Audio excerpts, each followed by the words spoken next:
अस्सलामुअलैकुम, मेरा नाम है दानिश रफ़ीक और इस वीडियो में हम बात करेंगे मौलाना आज़ाद नेशनल उर्दू यूनिवर्सिटी की तरफ से जो एडवर्टीज़मेंट निकाली गई है नॉन टीचिंग स्टाफ पोस्ट्स के लिए। तो हम इस वीडियो में देखेंगे कि इन पोस्ट्स के लिए अप्लाई करने के लिए आपके पास क्या क्वालिफ़िकेशन होनी चाहिए, कितनी सैलरी मिलेगी और कैसे आप इन पोस्ट्स के लिए अप्लाई करेंगे, कैसे आप सेलेक्ट होंगे, कहाँ से आप अप्लाई करेंगे। तो ये सारी चीज़ें जानने के लिए आप हमारी वीडियो को आखिर तक देख सकते हैं। इन पोस्ट्स के लिए आप अप्लाई कर सकते हैं 31 अगस्त 2024 तक। जब आप इसके लिए फॉर्म भरेंगे ऑनलाइन, फिर वही ऑनलाइन एप्लीकेशन फॉर्म आपको प्रिंट आउट उसका निकालना है, फिर वही इनके एड्रेस पे आपको सेंड करना है और ये सेंड करने के लिए आपके पास जो है 9 सितंबर 2024 तक का टाइम होगा। और ये जो है आपको एक एड्रेस पे सेंड करना है, जो एड्रेस इस वीडियो में आपको पता चल जाएगा।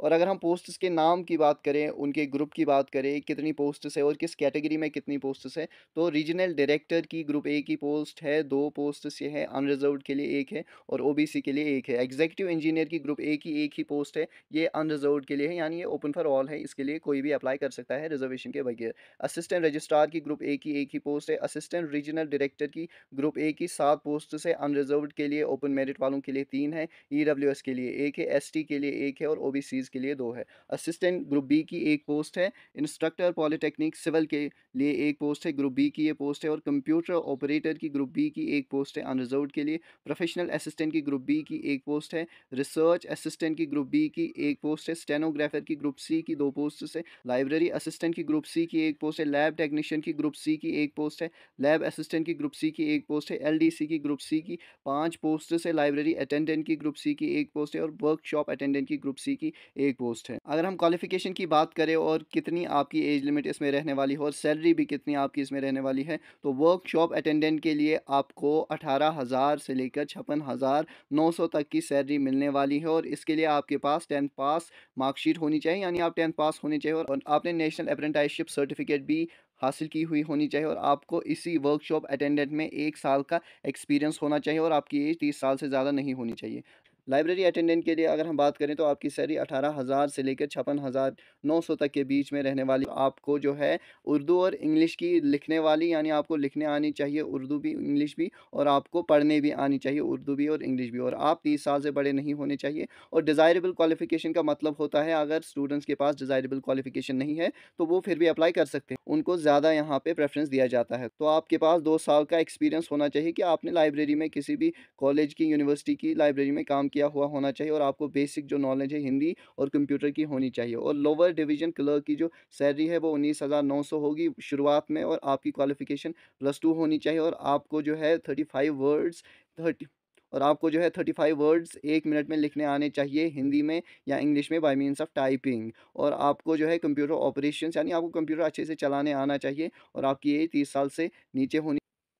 और अगर आपको उर्दू की नॉलेज है और अगर आप ग्रेजुएट भी है तो आपको ये प्रेफ़रेंस ज़्यादा देंगे। और लैब असिस्टेंट की जो पोस्ट है 25,500 से आपकी सैलरी शुरू होने वाली है। जो एसेंशियल क्वालिफ़िकेशन है, आपके पास बैचलर्स डिग्री होनी चाहिए साइंस में या इंजीनियरिंग में या सिविल इंजीनियरिंग। लैब टेक्नीशियन की जो सैलरी है वो 25,500 से शुरू होगी और इसमें आप 12th पास होने चाहिए और आपके पास डिप्लोमा होना चाहिए लेबोरेटरी टेक्नोलॉजी में और 2 साल का एक्सपीरियंस भी होना चाहिए आपके पास और आप 32 साल से बड़े नहीं होने चाहिए। लाइब्रेरी असिस्टेंट की जो सैलरी रहने वाली है वो 25,500 से शुरू होगी और आपकी जो क्वालिफ़िकेशन है, आप लाइब्रेरी में होल्ड करने चाहिए डिग्री या आपको इंफॉर्मेशन साइंस में होनी चाहिए डिग्री और आपकी जो टाइपिंग स्पीड है पर मिनट 30 वर्ड्स होने चाहिए इंग्लिश में। आपको कंप्यूटर की नॉलेज होनी चाहिए, आपको इंग्लिश और उर्दू लिखने और पढ़ने आनी चाहिए और आप 30 साल से बड़े नहीं होने चाहिए। स्टेनोग्राफर की अगर हम बात करें तो आपकी सैलरी इसमें 25,500 से शुरू होगी और आपके पास बैचलर्स डिग्री होनी चाहिए किसी भी डिसिप्लिन में, साइंस हो, आर्ट्स हो और आपको इंग्लिश या हिंदी स्टेनोग्राफी में 80 वर्ड्स पर मिनट की स्पीड होनी चाहिए और आप टाइपिंग में भी 30 टू 35 वर्ड्स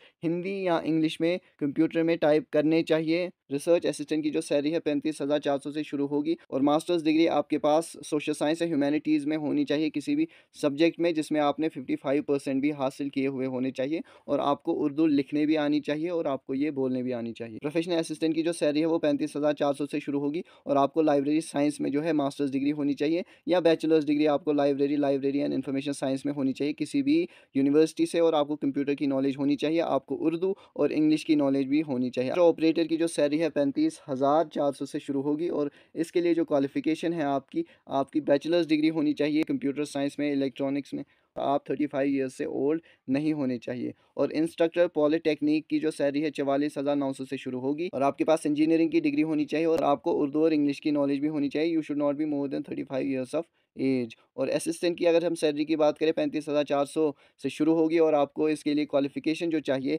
बैचलर्स डिग्री किसी भी फील्ड में आपके पास होनी चाहिए, और आप इसमें 35 ईयर्स से एजड नहीं होने चाहिए।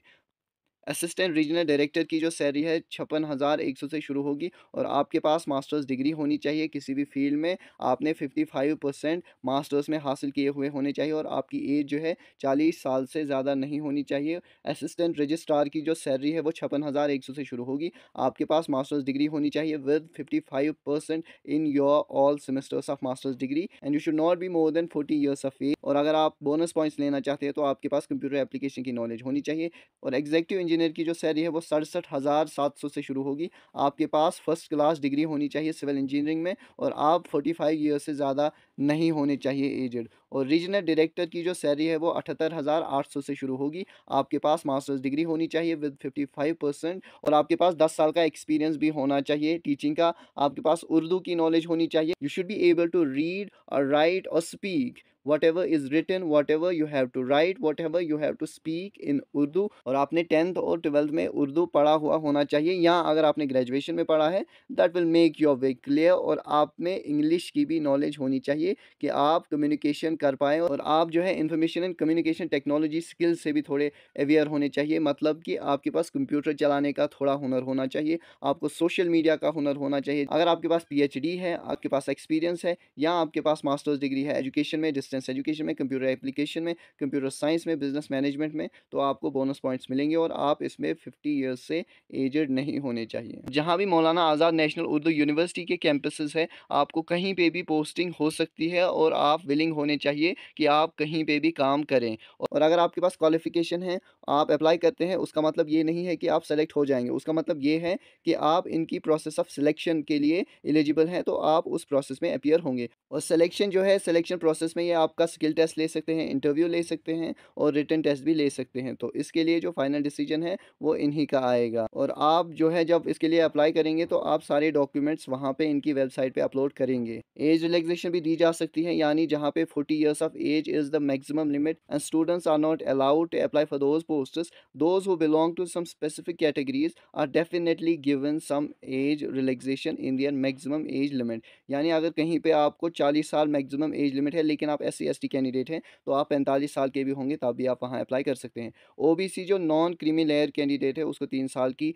रिलैक्सेशन दी जा सकती है, और पर्सन्स विद बेंचमार्क डिसेबिलिटीज़ को 10 साल की रिलैक्सेशन दी जाएगी। अगर आपने किसी भी कैटेगरी से अप्लाई किया तो आपको वहाँ पे वो कैटेगरी की जो है सर्टिफिकेट अपलोड करनी है इनकी वेबसाइट पे। अगर आपने नहीं की तो आपका कैंडिडेट जो है वो रिजेक्ट कर लिया जाएगा। और जो इनका मोड ऑफ सिलेक्शन है वो इन्हीं पे डिपेंड करेगा कि ये आपका रिटन टेस्ट लेंगे, इंटरव्यू लेंगे, या स्किल टेस्ट आपका लेंगे। स्किल टेस्ट का मतलब है कि जो आपको काम करना होगा, आपको उसी का टेस्ट कराएंगे कि क्या आप इस लायक हैं कि जो आपको ज़िम्मेदारी सौंपी जाएगी जॉब देने के बाद, क्या आप वो थोड़ा हैंडल कर पाएंगे जॉब देने के पहले ही।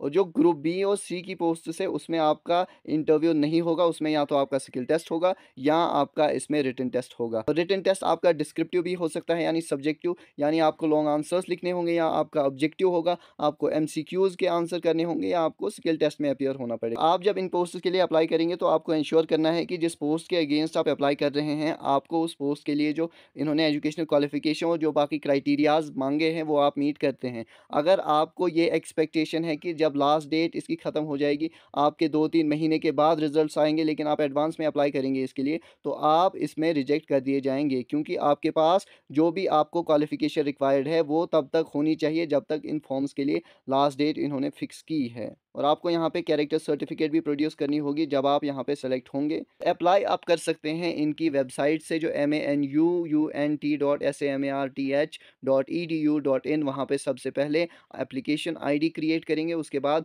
सारी डिटेल्स फिल करेंगे। जब आप देखेंगे कि वहाँ पे इनकी एडवर्टीजमेंट की नोटिफिकेशन है और उसी के नीचे अप्लाई का ऑप्शन है, आप उसी पे क्लिक करेंगे। फिर जो भी डिटेल्स आपसे मांगी जाएंगी आपको वो वहाँ पे लिखनी है। और सबमिशन जो है आपको हार्ड कॉपी का जब आप ऑनलाइन सबमिट कर लेंगे, आप फ़ीस भी सबमिट कर लेंगे। उसके बाद आपको उसी ऑनलाइन फिल्ड एप्लीकेशन फॉर्म का जो है प्रिंट आउट निकालना है और फिर वही इनके एड्रेस पे सेंड करना है बाय पोस्ट ऑफिस और by any other means where by the hard materials are send from place to place. तो जो एड्रेस पे आपको सेंड करने हैं वो assistant registrar AR section 2 room number 107 administrative building Maulana Azad national Urdu university Gachibowli Hyderabad 500,032 इस पे आपको सेंड करना है। और अगर हम यहाँ पे फ़ीस की बात करें तो फ़ीस आपको अगर आप ग्रुप ए की पोस्ट के लिए अप्लाई कर रहे हैं, जनरल हैं, EWS हैं या OBC है, आपको 500 पे करने हैं। अगर आप SC, ST, PWD, XSM हैं, आपको 250 की फ़ी यहाँ पे करनी है। अगर आप जनरल कैटेगरी से हैं, EWS, OBC कैटेगरी से हैं, तो आप B और C के लिए अप्लाई करते हैं, तब आपको 300 की फ़ीस पे करनी है। और अगर आप SC, ST, PWD, ex serviceman हैं, तो आप B और C के लिए अप्लाई करते हैं, आपको फिर वहाँ पे 150 की फ़ी जो है वो पे करनी है। और जो भी वुमेन कैंडिडेट्स है, चाहे वो ए ग्रुप की पोस्ट्स के लिए अप्लाई करें, बी या सी की पोस्ट्स के लिए अप्लाई करें, तो उनको यहाँ पे कोई भी फ़ीस पे नहीं करनी है।